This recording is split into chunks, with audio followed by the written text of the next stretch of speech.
Hi everyone, welcome back to my channel. Today I am planning with this kit from TwoLilBees. It's called Frost. It is in gold foil. It's definitely Christmassy, but I'm just going to opt it for winter. And it is kind of pastel, but also like really strong reds and greens. You got the half boxes here, headers, habit trackers, deco, and yeah, really excited to get into it. So this is going to be a slightly longer video, at least in terms of plan with me, than I normally do because I spent some time doing this header deco. I've been incorporating this a little bit more in my spreads, and I'm really enjoying it. Something that's been in the back of my mind is, I don't know, in some of the accounts that I follow on my planner IG, lots of folks have been talking about credit and giving credit where credit is due. And I think I talked about this in another video, but it makes me a little bit nervous because sometimes I'm not always sure where I saw something, and truly I do not know who started the trend of like decorating your headers. I have no idea. I see it everywhere now, honestly. So it's hard for me to think like, okay, who should I attribute this to? And I like to think that I, do my own thing. I mean, I do. Like when I come up with ideas for stuff, I'm like, what looks good to me?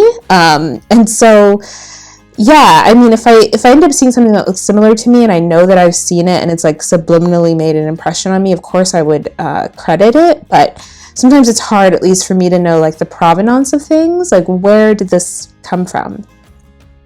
I also thought this video I would answer some of the "We're Not Strangers" questions. There's a few. So for context, "We're Not Strangers" is this card game you're supposed to play with other folks to kind of get to know people better. I've never played it, so I don't know what the exact rules are. But I do know that I follow them on Instagram, so I've seen some of the Instagram posts that they've posted. The creator has posted. I think her name is Corrine. I might be wrong. It's either Corrine or Colleen. It's something like that. But the game is supposed to be, again, like to help you get to know people. I don't know the exact rules, but they ask really kind of, incisive questions, I think would be the word to describe it. The first one is like, how are you really? And yeah, I don't know. I'm really tired. That is, pretty commonplace for me. But as of late, I haven't been sleeping super well. I'm not sure exactly what's going on. It could be work stress, that always creeps up. But yeah, I would say overall I feel tired. I feel pretty worn out. I do have a break coming up soon, so I will be kind of completely going offline. I'll be prepping some content, so I have content to post before I go on a break, but I feel like I'm really in need of just like a total kind of downtime break. I've seen this online where people are like, you need some time sometimes to be a potato, and that's kind of how I feel, is I need time to just be a potato. And by be a potato, I mean literally lay on my couch and do absolutely nothing. That means not answer personal emails, not prep any talks, not prep any planner or nail content, and just like literally just chill. Kind of put myself on a type of bed rest in that I'm really not doing anything. And to see if that helps me feel a little bit more energized and rested and recovered. I have seen online folks talking about how the weekend, can just feel like you're just recovering from the week and there's not enough time to really like rest and get back, like recuperate and, get back into I'm ready for the week. You're just like getting over the recovery period. And I feel like that's kind of how it's been for me, is I'm just I'm just recovering on the weekends, and even then I have things to do. I've got to clean my house, I catch up on personal emails that I haven't had a chance to get to because of work, and yeah, I just feel really tired. So that's how I am. But yeah, it's been, I don't know, this time of year, I keep sort of looking back on like years of old, like last year, even 2020. And I guess 2020 was the year of the pandemic, so that was mega stressful for, you know, all the obvious reasons. But February and March always seem to be really, really stressful times for me. And I'm not sure exactly why. It's probably something I need to think more about. But it's just consistently, I feel exhausted, like completely depleted. So yeah. What's the most pain you've ever been in that wasn't physical? This is a really, really hard one.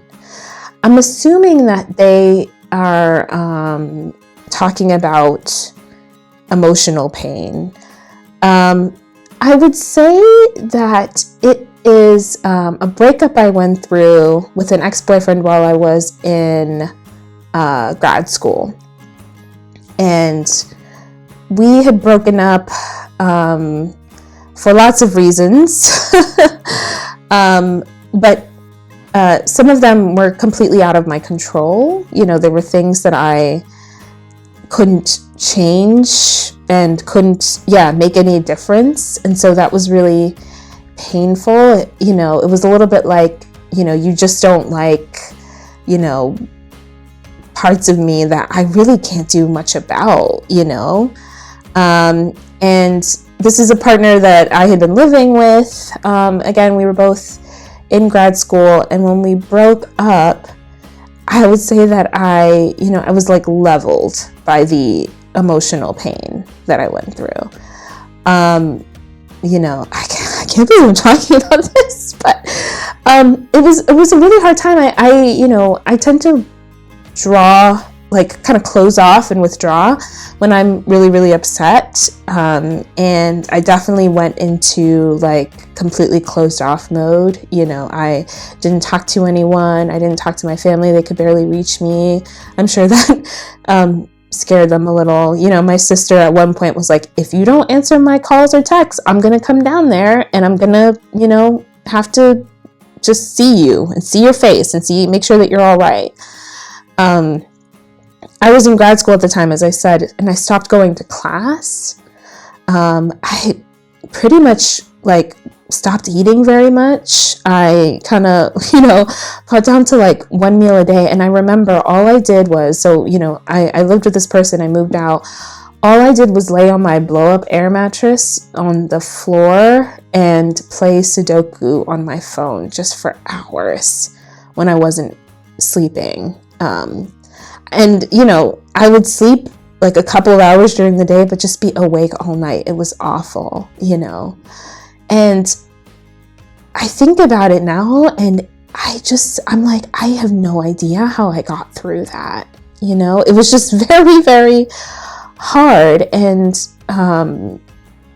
it was such a hard time.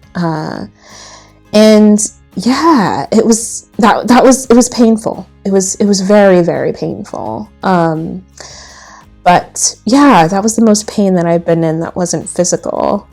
When I think about physical pain, actually, just to kind of like segue off of that, it's always been, so, I used to get these like completely debilitating cramps to the point where I would like pass out in school. I would throw up from the pain, and it was just so, like, I think about it now and I'm like, I don't know how I would get through that now.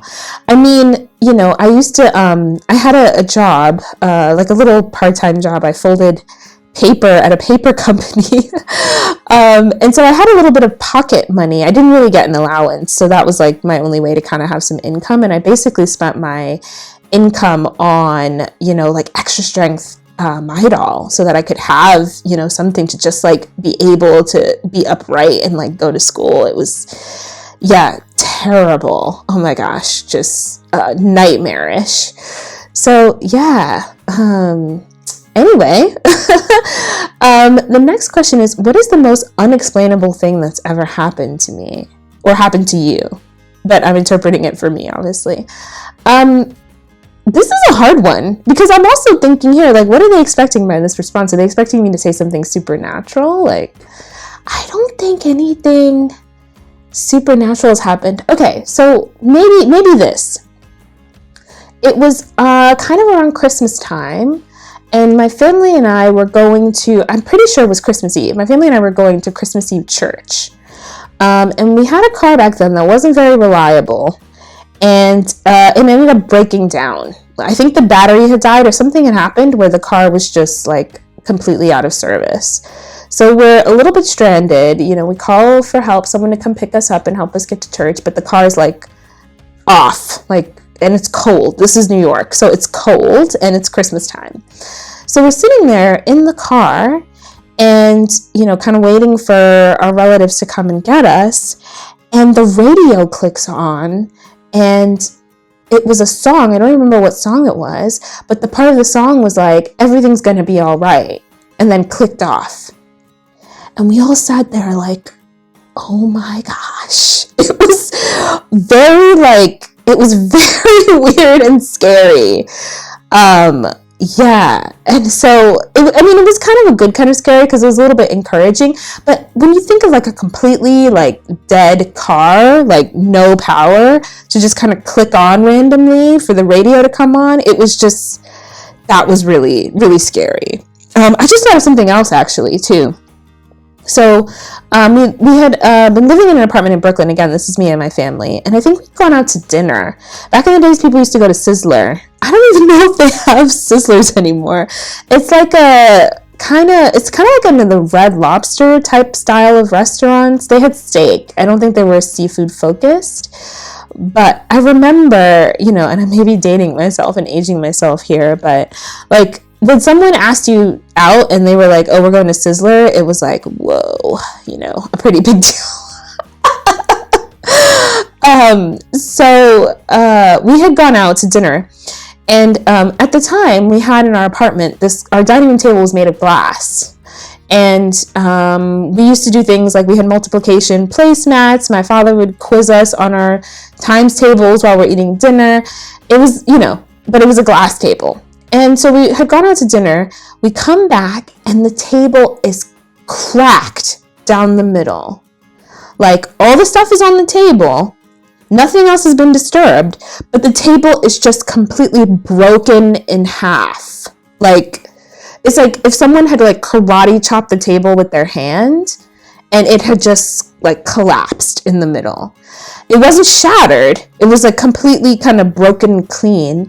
And it was the strangest thing because, you know, the normal objects that would be on a table were on a table. Just, you know, like salt and pepper shaker, napkin holder. Again, these placemats that were plastic, but nothing that would have broken the table. But it was just broken down the middle. A third thing. See, oh my gosh, all these things are coming to me right now. I was like, wow, I really don't know anything, and suddenly I have all these ideas. So, a third thing is that it's another Christmas time one. Wow, these are just I'm seeing the links between these now. But we had a nativity scene up on our little. It's like a shelf above the fireplace. So I guess it's called a mantle. Yeah. So we had a nativity scene and several other kind of Christmas figurines. We had a black Santa. We had, you know, yeah, your typical like baby Jesus, wise men, Mary, Joseph, that kind of stuff, those figurines. We go out, I think this wasn't to church. I think this was to like a family member's Christmas party. And we come back and all the heads of the figurines are off, broken off. And yeah, it was so weird because it was like, what happened here? And yeah, we could never explain it. All of these things that I mentioned, it was like there was just no explanation. I mean, the table breaking, my father was like, oh, maybe it got too hot in the apartment, and like for some reason the table cracked. But I'm like, that doesn't happen, you know. We also had the windows open. We were on, I think, the second or third floor, so it wasn't like we were on ground level or underground where it would have gotten really, really hot, or like basement or garden level.